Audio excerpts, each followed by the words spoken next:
Honorable Dr. Singh, the principal of TRCL, the respected faculty of this college, and all the future budding lawyers. I'm sure the kind of institute you have getting trained, you have the opportunity to being trained into this institution will definitely shape up your future very bright. When I first entered this institution, let me tell you, I was alarmed to notice what a beautiful building it is. And trust me, I was telling Dr. Singh that I never got an opportunity to study in such beautiful surroundings. So you all are very fortunate to have such wonderful surroundings to study, such intelligent faculty to teach you, to train you.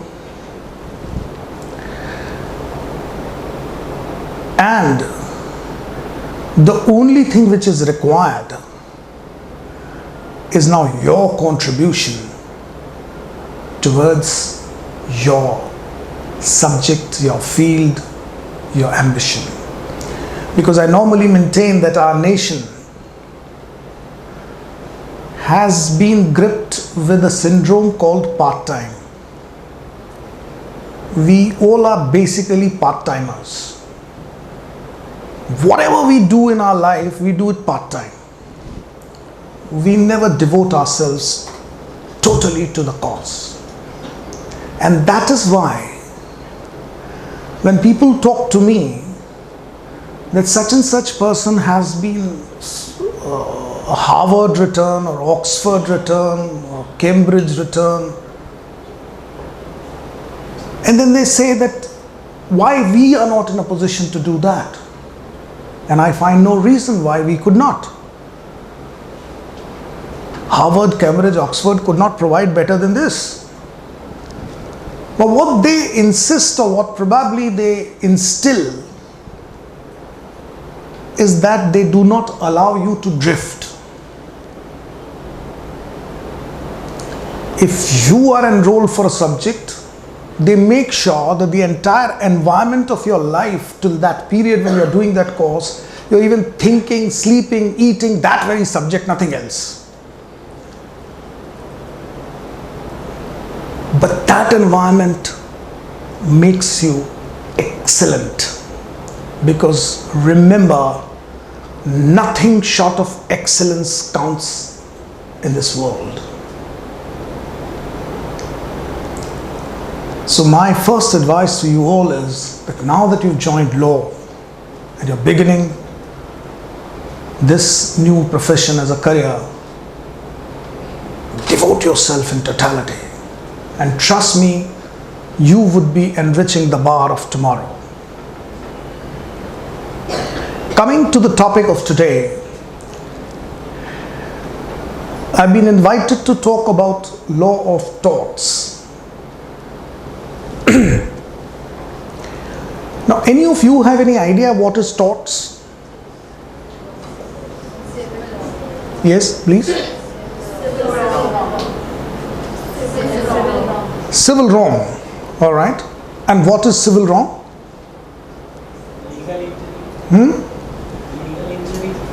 Legal injury to the person. And what is legal injury?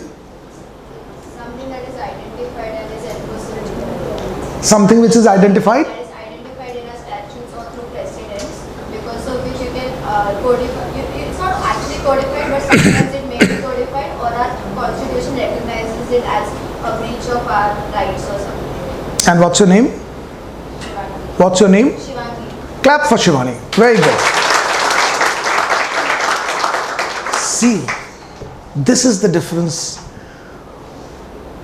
of being a part of a good institute and being part of my era. Had this question been put to my era of students, we would have been blank. You are participating. I'm extremely delighted. See, basically the word taught comes out of the word totem. And the meaning of totem is a twisted conduct. We all know that the society expects us to have a good conduct. But somebody who has a twisted conduct, bent towards the breach of law, where the statute do not provide a remedy and the common law has the remedy, that's a branch which evolved over the years. Now, you have any idea what is common law? Yes. There are two types of laws. Mhm. There are many, but in civil there are two types, statutes and common. Statutes is when the legislature has codified certain things and it provides us what procedure and account we are supposed to take. In common law, due to past judgments and all the judges have adjudicated, and according to those previous judgments. Wow, wow, wow. Clap for Shivani once again. Very good. Fantastic. Keep it up. You are going to be an asset to the bar. Common law, as the name suggests, evolves from common sense. Please understand this. It evolves from common sense. There are certain situations where there is no statute. But the society feels that there is some wrong. Something is wrong, something is not right. For example, there are many instances where an action may not be illegal. Because for action to be illegal must be violating some law. Violation of law is only illegal. But there can be several acts which may not be illegal, but still somewhere it pricks that this is not right. For example, if somebody is interested in one's wife, it's a legal interest, isn't it? By the way, I'm blessed to have, and we all are fortunate to have my wife over here. So please applaud her. And see, being a trained lawyer, I'm only interested in my wife.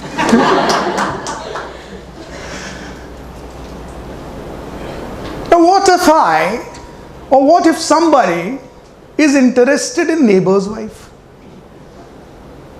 Is it illegal? No. Interest है साहब, अच्छा लग रहा है, देख रहे हैं.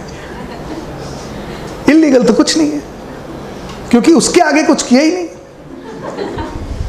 मेरे सामने वाली खिड़की में देखते रहे तो देखते रहो, कुछ इलीगल नहीं है. मगर उस नेबर की वाइफ को या उसके हस्बैंड को अच्छा तो नहीं लग रहा ना, पर इलीगल कुछ नहीं हो रहा है.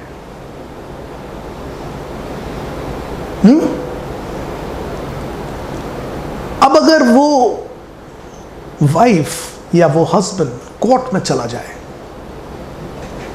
तो कोर्ट कहेगा भाई क्या तकलीफ क्या है, कोई एक्शन गलत हुआ, कोई लॉ ब्रीच हुआ, कोई अब्यूज हुआ, कोई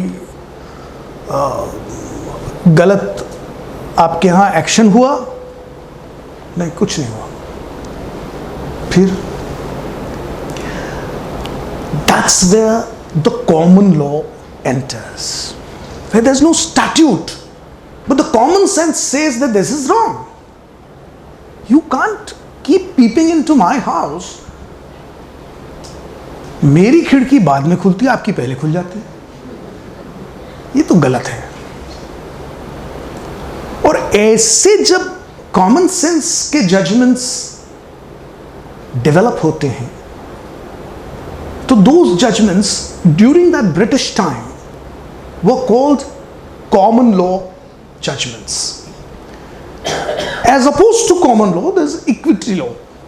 Equity law is the proper statutory law. So there, prior to 1875, in England, there were two set of courts: common law courts and equity courts. Now that distinction is over after 1875. Those differences are over. But with the lapse of time, the entire tort developed by common law courts is based on a very important maxim, and that maxim is ubi jus ibi remedium.